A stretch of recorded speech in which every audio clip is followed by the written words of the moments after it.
Oi, pessoal! Nesse vídeo, nós vamos abordar sobre os novos fármacos para doenças neurodegenerativas, que até hoje não se tem uma cura, e mostrar para vocês um pouco sobre algumas doenças que afetam o nosso encéfalo. Os distúrbios neurodegenerativos são doenças que se caracterizam pela perda progressiva e irreversível dos neurônios, que causam a morte neuronal. Os neurônios são unidades base do sistema nervoso. Desta maneira, quando acontece lesão nessas células, dificilmente há regeneração da mesma, diminuindo a quantidade de neurônios disponíveis para a transmissão de informações no sistema nervoso central e aumentando as chances de uma doença neurodegenerativa. Acontecem em regiões específicas do sistema nervoso central e, dependendo da região acometida, poderá originar uma doença neurodegenerativa. Essas doenças têm maior incidência em pessoas idosas, pois o seu desenvolvimento é tardio. Alguns exemplos de doenças neurodegenerativas são a doença de Parkinson, a doença de Alzheimer, a doença de Huntington e a esclerose lateral amiotrófica. Um dos portadores mais famosos da esclerose lateral amiotrófica foi o astrofísico britânico Stephen Hawking, que viveu 54 anos a mais que as expectativas dos médicos na época. Um legado que ele deixou para a humanidade também está na frase: a inteligência e a habilidade de se adaptar às mudanças. Isto descreve muito sobre a sua trajetória como portador da ELA. As doenças que são causadas pela morte neuronal, elas são debilitantes e incuráveis, causando ao portador da doença problemas de deambulação ou de disfunção mental. A neurodegeneração acontece a partir de alguns mecanismos de morte celular que podem levar à morte neuronal, onde acontece a perda progressiva da estrutura do neurônio, que leva a uma disfunção neuronal. Alguns dos mecanismos de morte celular são a inflamação, que em situações patológicas, as micróglias, que são células imunes do sistema nervoso, elas se tornam mais ativadas. E o peptídeo beta-amiloide, na doença de Alzheimer, ele é um potente ativador de micróglias. Quando as micróglias são ativadas, elas liberam uma variedade de mediadores pró-inflamatórios, como as citocinas, as espécies reativas de oxigênio, fatores de complemento, espécies de radicais livres e óxido nítrico, os quais podem contribuir para ambas disfunção e morte neuronal, criando um ciclo vicioso de morte celular e fagocitose. Entretanto, a micróglia tem um papel benéfico na doença de Alzheimer, uma vez que elas ativadas, elas podem reduzir o acúmulo de beta-amiloide e aumentar a sua fagocitose, remoção e degradação. Por sua vez, também podem secretar fatores solúveis, como o neurotrófico, derivado das células glias, que influencia na sobrevivência dos neurônios. O estresse oxidativo é onde ocorre a produção exacerbada de radicais livres em comparação com o sistema protetor intrínseco de cada célula. Em condições de estresse oxidativo, os astrócitos reativos se acumulam em sítios e placas de beta-amiloide e prolongam a neuroinflamação, causando danos graves e aumentam o envelhecimento precoce. Alguns estudos alguns estudos recentes apresentaram dados que indicam que os astrócitos podem ser também uma fonte de beta-amiloide, visto que em condições de estresse oxidativo aumentam a BAC1, que seria uma enzima que leva à formação de beta-amiloide. Entretanto, dados demonstraram que citocinas liberadas por processos inflamatórios estimulam astrócitos e micróglias a liberar o ácido araquidônico, que ele é um precursor de eicosanoide, como as prostaglandinas, que são potentes mediadores de inflamação. A apoptose, ela promove a eliminação das células e ela está associada à perda progressiva dos neurônios nas doenças neurodegenerativas. As proteínas relacionadas à apoptose, elas se encontram com taxas elevadas nos cérebros de indivíduos com distúrbios neurodegenerativos. A excitotoxicidade é a produção de neurotransmissores excitatórios de uma forma exagerada, que pode acarretar ao colapso da transmissão neuronal e à morte neuronal. O principal neurotransmissor produzido e envolvido na excitotoxicidade é o glutamato, que desempenha um papel-chave na potenciação de longa duração e é o principal neurotransmissor excitatório do sistema nervoso. O seu principal precursor é a glutamina, que ela é liberada pelas células glias. Entretanto, quando esse neurotransmissor ele é produzido de uma forma exacerbada, ele pode causar esse efeito excitotóxico, que causa despolarização na célula neuronal e a abertura dos canais de cálcio dependentes de voltagem. Os níveis altos de cálcio dentro da célula ativam as enzimas digestivas intercelulares e, em quantidades normais, essas enzimas elas são benéficas às células. Porém, se o glutamato estiver constantemente estimulando a célula, as enzimas digestivas elas estão sendo ativadas e elas eventualmente irão digerir a célula em si.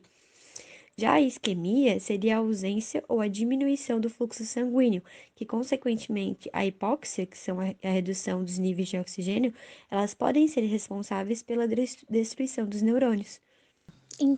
Não poderíamos começar falando somente sobre os fármacos, sem expor algumas doenças e como elas ocorrem no nosso organismo, para explicar o mecanismo de ação desses fármacos para cada doença, né? Então a gente escolheu o Alzheimer, que até hoje não tem uma causa específica comprovada, mas acredita-se que a genética, má alimentação, maus hábitos como sedentarismo e até mesmo um estresse excessivo por um longo período podem levar o indivíduo a desenvolver essa doença. No Alzheimer, o que acontece, né? No Alzheimer, a gente tem acúmulos de proteínas beta-amiloides e proteína tau que deveriam ser eliminadas do nosso corpo, mas elas vão se desenvolvendo lentamente por anos. Esse acúmulo ele vai afetar principalmente o nosso hipocampo e o nosso córtex entorrinal.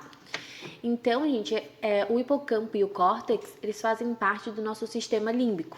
E como a gente até já viu na matéria do professor Adriano, de Sistema Nervoso Central, o sistema límbico está ligado diretamente com as nossas emoções, memória e aprendizado. Por isso, essa doença ela vai resultar nos sintomas de falha de memória, deficiência na comunicação, mudança de humor, de comportamento. E essas mudanças, elas podem tornar algumas pessoas muito agressivas. Mesmo aquelas que sem a doença não tinham nenhuma característica alterada. Elas eram extremamente tranquilas e calmas. Essas pessoas, elas podem perder a capacidade de realizar funções básicas do dia a dia. Então, elas não sabem tomar banho, elas não sabem comer, fazer xixi, se limpar. E é bem comum que essas pessoas, principalmente idosos, né, que são acometidos por essa doença, serem colocados em lar de idosos por conta da grande dependência que eles têm dos seus filhos, dos seus parentes mais próximos. Então é muito comum mesmo que essas pessoas elas sejam colocadas em clínicas e também em lar de idosos, ok? Nosso grupo de risco são pessoas com hipertensão, diabetes 2, idade acima de 60 anos e o que também pode influenciar é o peso, a alimentação e também o sexo, né? Tem estudos que mostram que as mulheres elas têm uma predisposição maior do que ao dos homens, né, para adquirir essa doença.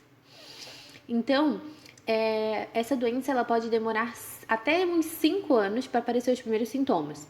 Claro que vai depender de cada caso, né? Mas tem pessoas que elas já começam a desenvolver o Alzheimer e os sintomas só aparecem após 5 anos do início do desenvolvimento da doença. E nós, como enfermeiros, a gente tem que ficar muito ciente sobre o envelhecimento populacional que vem ocorrendo, né?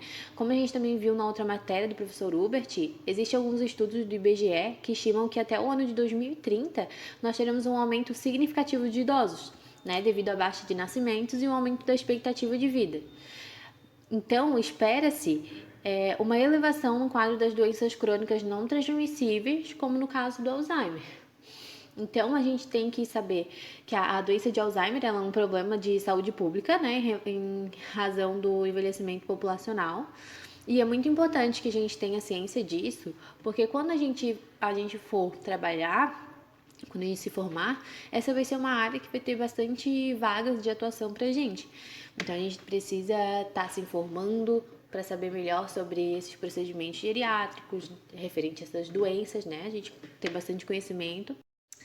E então, agora o tratamento da doença de Alzheimer. Como eu já tinha falado para vocês, essa doença ela não tem cura, né? Então, como ela não tem cura, o tratamento ele é baseado nos sintomas, né? Na melhora significativa dos sintomas. Então, No caso do Alzheimer, esse tratamento vai ser suplementação alimentar, medicamentos que melhoram a cognição, as funções mentais, reduz a pressão arterial, equilibra o humor.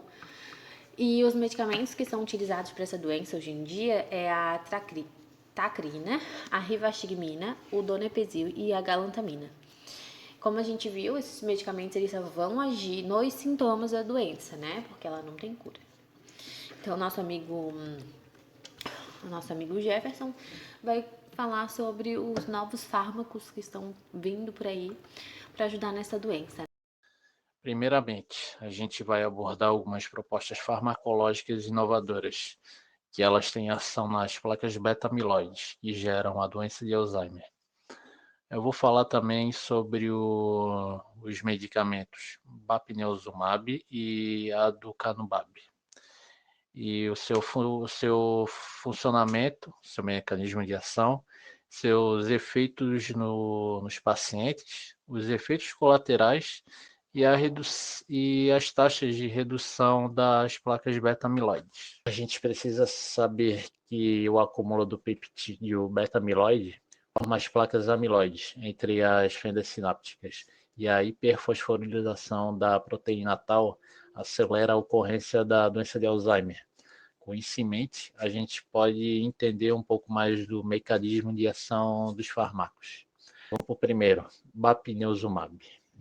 O fármaco é uma forma alterada do anticorpo IgG, onde a porção FAB do anticorpo, essa porção FAB, normalmente ela se liga ao antígeno, mas como essa porção nesse anticorpo ela é alterada, ela vai se ligar aos terminais de beta-amiloide, assim ativando as células microgliais do sistema nervoso central, assim iniciando a fagocitose de placas senis. Durante os testes em roedores, houve uma significante redução de placas amiloides e da proteína tau, porém, com efeito colateral como edema cerebral vasogênico e atrofia cerebral. Durante o processo de desenvolvimento, também houve uma redução de 86% na incidência de placas beta-amiloides em encéfalos e também preveniu a disposição de placas senis futuramente. Porém, a pesquisa sobre o fármaco foi suspensa devido aos seus efeitos colaterais. Como segundo medicamento, a gente tem Aducanumab. É um dos primeiros medicamentos que espera aprovação na Agência de Saúde norte-americana. É desenvolvido pela Biogen e também é outro anticorpo IgG, porém totalmente humano, que foram retirados de encéfalos idosos, que eram saudáveis e eram cognitivamente normais, porém diagnosticados clinicamente com doença de Alzheimer. A proposta é que se seu sistema imunológico resistiu à doença de Alzheimer, seus anticorpos, por ter essa resistência, poderiam virar uma proposta terapêutica à doença, e mais tarde viria a se chamar de medicina translacional reversa.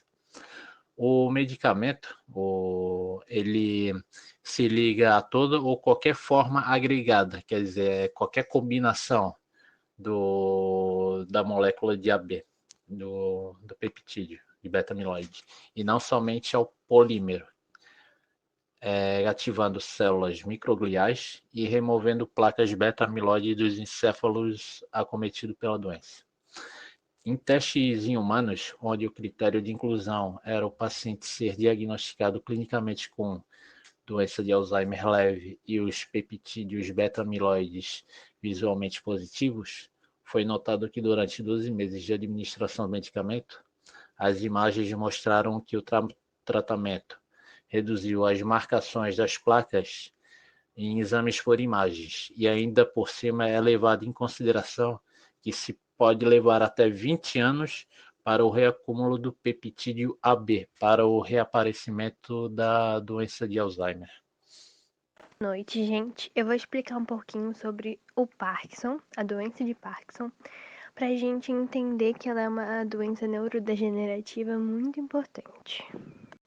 E o que é Parkinson? Essa doença pode ser chamada de doença de Parkinson ou mal de Parkinson.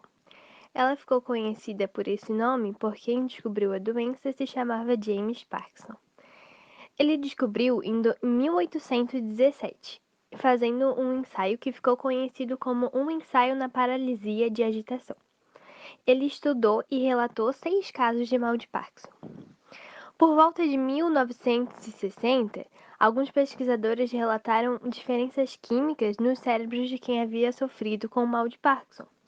Então, depois que ele descobriu a doença, alguns cientistas por volta dos anos 60 foram lá e começaram a investigar mais o cérebro de quem tinha essa doença. E eles observaram que havia baixos níveis de dopamina. Então, comparando o cérebro de uma pessoa normal, considerada normal, e uma pessoa com mal de Parkinson, era diferença muito grande de níveis de dopamina. Quem tinha mal de Parkinson tinha baixos níveis de dopamina. E aí a doença ficou caracterizada hoje em dia. Ela é caracterizada pela degeneração progressiva dos neurônios produtores de neurotransmissor dopamina. A dopamina, o que ela é? É uma substância química que ajuda na transmissão de mensagens entre as células nervosas. E essa substância ela está relacionada ao domínio sobre os movimentos do corpo. Então, assim, esse processo de destruição das células ocorre em várias partes do cérebro e, na maioria das vezes, vem gerando sintomas como rigidez muscular e tremores involuntários, porque a dopamina, mais uma vez, está relacionada com o domínio dos movimentos sobre o corpo. Essa doença ela não pode ser relacionada como uma doença de terceira idade, pois cerca de 10% a 20% dos episódios ocorrem antes dos 40 anos. E quais são os sintomas de Parkinson? Os primeiros sintomas de Parkinson costumam ser bem sutis, bem leves, os tremores costumam ser bem leves e isso dificulta um pouquinho na detecção da doença. Quanto mais cedo essa doença for diagnosticada, melhor é o tratamento para a pessoa, tá? Então eu vou falar um pouquinho de quais são esses principais sintomas. A pessoa começa a ter tremores involuntários em situação de repouso. Ou seja, quando ela tá sentada, quando ela tá em pé, quando ela tá em repouso, ela começa a tremer, né? Ela tem tremores involuntários. Ela pode tremer a mão, pode tremer as pernas, pode tremer o corpo todo. E isso dificulta, né? Quando a pessoa assim tá em repouso, do nada, ela começa a tremer. No começo é mais leve, a pessoa não liga muito, né? Acha que não é nada, mas depois vai ficando cada vez mais constante, né? Esses tremores. Outro sintoma é rigidez muscular. Ou seja, a pessoa fica com os músculos rígidos, né? Ela vai fazer um exercício, parece que tá meio travada. Ela fica assim. Tem a bradicinésia. O que é essa bradicinésia? É a lentidão nos movimentos, né? Então, assim, quando a pessoa vai caminhar, né? Quando a pessoa quer fazer algum exercício, ela faz mais lento, ela não consegue correr, por exemplo, fazer tipo uma atividade rápida, assim, porque ela fica com essa lentidão de movimento. A pessoa também fica com passos mais lentos e arrastados. Então, quando a pessoa vai caminhar, vai andar, ela fica como se estivesse se arrastando assim mesmo, dá a impressão que ela tá cansada. A pessoa também ganha perda das expressões faciais. Então, assim, não dá pra detectar muito, assim, o que a pessoa tá sentindo, né? Porque ela não se expressa como uma pessoa que não possui a doença se expressa. A pessoa também fica com dores musculares constantes, né? E constipação. E o tratamento de Parkinson? O tratamento pode ser feito através de medicamentos. A maioria desses medicamentos busca elevar a concentração da dopamina. Porque como a dopamina em quem tem mal de Parkinson se encontra baixa demais, esses medicamentos buscam elevar. Algumas pessoas também fazem fisioterapia, que ela melhora a rigidez muscular, né? E a lentidão dos movimentos também. Ela melhora bastante. Tem a cirurgia também, mas esse procedimento atualmente não é muito utilizado porque ele causa lesões em pontos do cérebro, né? Então não é muito utilizado. E tem um neuroestimulador. O que é esse neuroestimulador? Ele é um marca-passo cerebral que é colocado em uma cirurgia e ele é programado para bloquear os sinais nervosos que resultam nos tremores e na rigidez muscular. Então, ele vai melhorar esses tremores e a rigidez muscular na pessoa, né? E porque ele bloqueia os sinais nervosos que resultam nesses tremores. Bom, eu irei falar sobre os novos fármacos para o tratamento da doença de Parkinson. São dois os medicamentos que eu escolhi, que é a Opicapone e a NLX-112. Vou falar primeiro sobre a Opicapone, que ele é um fármaco que foi desenvolvido pelo laboratório Bial, que depois de muitas fases de testes, o medicamento foi aprovado para uso na metade do ano de 2016. Apesar dele ser um medicamento novo, ele já vem sendo investigado há 11 anos, com um custo de 300 milhões. A Opicapone ele é um inibidor da enzima CONT. Essa enzima ela é responsável por destruir a dopamina do organismo, sendo usado como um complemento para a levodopa. A levodopa, para quem não conhece, ele é um medicamento utilizado já faz um tempinho pelas pessoas que possuem Parkinson, sendo que ela faz a reposição da dopamina. O novo medicamento, a Opicapone, ele foi bem aceito, pois trouxe uma grande diminuição de períodos off. Usando os medicamentos juntos, teremos um aumento de dopamina, que vai ajudar a diminuir os sintomas. O período off seria quando o parkinsoniano se sente mais cansado, quando ele vai perdendo mais rápido a sua energia e vai trazendo mais rápidos tremores e lentidão dos movimentos. Assim, o período off é quando o medicamento já não faz mais o efeito desejado, por isso falamos que a Opicapone é um complemento da levodopa, pois vai ajudar a tirar esses períodos offs que acontecem depois de alguns anos usando a levodopa. O outro medicamento que eu pesquisei foi o NLX-112. Ele também é conhecido como Befiradol. Ele começou com uma pesquisa feita pela Universidade King's College London, em parceria com a empresa americana Neurolix.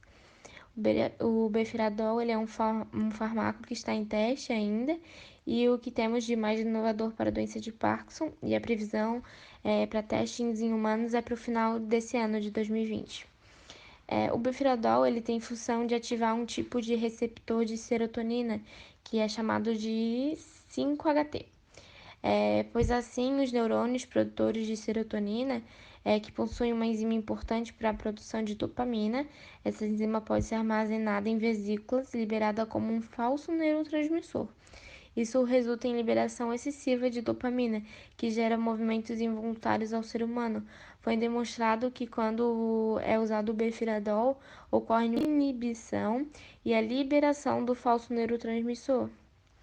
Isso acaba diminuindo ou até excluindo os movimentos anormais. A principal linha de tratamento do Befiradol é repor essa dopamina. Esse é o papel de vários medicamentos, como o levodopa, que eu acabei de falar ali em cima, né, no outro fármaco. No entanto, o uso contínuo pode não fazer mais o mesmo efeito desejado, como eu também citei. Assim, a NLX-112 ela surge como uma substância que não apenas vai reduzir a discinesia, como também melhora os sintomas motores de quem sofre com essa doença degenerativa. A construção desse trabalho, ele nos possibilitou ampliar os nossos conhecimentos acerca dos distúrbios neurodegenerativos, a doença de Alzheimer, a doença de Parkinson, os medicamentos utilizados para o tratamento dessas síndromes. E as pesquisas, elas mostram que os estudos realizados em ratos tiveram aspectos positivos da aplicação desses novos medicamentos. No tratamento da doença de Alzheimer, por exemplo, foi usado o medicamento bapineuzumab, que ele se conecta às placas de beta-amiloide presente nesta patologia e ativa as células micróglias, estimulando a fagocitose. Visto que, segundo alguns dados do IBGE, a pirâmide etária do Brasil mostra que a maior parte da população brasileira ela tem entre 20 e 59 anos, e em conjunto com os novos estilos de vida da população, a tendência de casais sem filhos vem aumentando. Em decorrência disso, é perceptível que o número de idosos ele irá aumentar consideravelmente e a ocorrência de doenças neurodegenerativas aumentará na mesma proporção. Diante disso, se faz necessários maiores investimentos em pesquisas de medicamentos para o tratamento dessas síndromes, que acometem especialmente a população idosa. vimos que os medicamentos suprestados, eles ainda levantam muitas dúvidas em relação à sua eficácia e os efeitos colaterais que eles podem causar aos portadores. Por isso, é de extrema importância que mais estudos voltados para o tratamento adequado para os pacientes que sofrem de uma doença neurodegenerativa sejam feitos, pois, já que acometem principalmente os idosos e futuramente poderão acometer nossos entes mais queridos, nós devemos olhar com mais carinho e cuidado aos que tantos nos cuidaram e amaram, com o intuito de contribuir positivamente e proporcionar maior qualidade de vida aos que estão chegando ao fim de suas histórias.